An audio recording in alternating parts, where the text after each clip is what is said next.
हमारा देश कैसा है? वैसा ही जैसा आप छोड़ के गए थे। यानी कि हम अभी भी अंग्रेजों के गुलाम हैं? नहीं, अंग्रेजों से तो हमें 1947 में ही आजादी मिल गई थी। अच्छा, तो अब तो हमारे अपने लोग देश चलाते होंगे ना? हाँ, तब तो देश काफी आगे बढ़ गया होगा। जब हमारे अपने लोग देश चला रहे हैं तो गरीबी और भ्रष्टाचार का तो नाम ही नहीं होगा। सबको बराबर हक दिया जाता होगा, किसानों और मजदूरों का अच्छा ध्यान रखा जाता होगा ना? नहीं, ऐसा तो कुछ नहीं है। तो कैसा है बताना मुझे।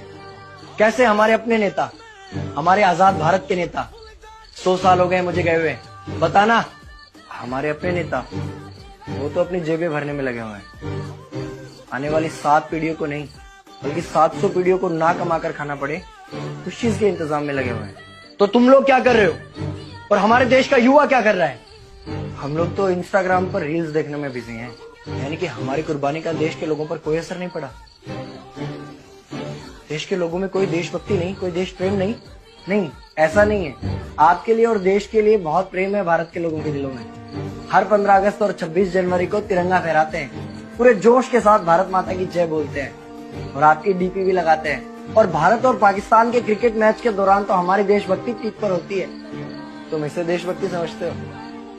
तो फिर क्या है देशभक्ति? अगर तुम्हारी देशभक्ति समाज को सुधारने में, गरीबों को अच्छी शिक्षा या बराबर का हक नहीं दिलाती तो कोई काम की नहीं है तुम्हारी देशभक्ति।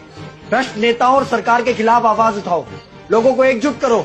लेकिन अगर हमने सरकार के खिलाफ आवाज उठाई या नेताओं से सवाल पूछे तो हमें एंटी नेशनलिस्ट कहा जाएगा या हमें गद्दार करार दे दिया जाएगा। तो डरता है। 23 साल का था मैं जब अंग्रेजों ने मुझे फांसी पर चढ़ा दिया। मुझे तो आतंकवादी कहा गया था। अगर अब नहीं जागे तो ये देश सोता रहेगा। ये सरकारें, ये नेता देश को बेच खाएंगे।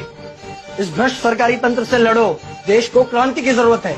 क्रांति यानी कि हमें हथियार उठाने होंगे, बंदूकें उठानी होंगी जैसे आपने उठाई थी। नहीं, हमारी क्रांति विचारों की थी। जब अंग्रेजी हुकूमत ने हमारी आवाज नहीं सुनी तो हमने और जोर से आवाज लगाई और अपने विचार रखे।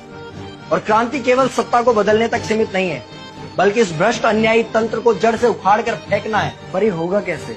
अपने आसपास से शुरुआत करो। जो भी तुम्हें भ्रष्ट नजर आए उसके खिलाफ आवाज उठाओ, एक्शन लो।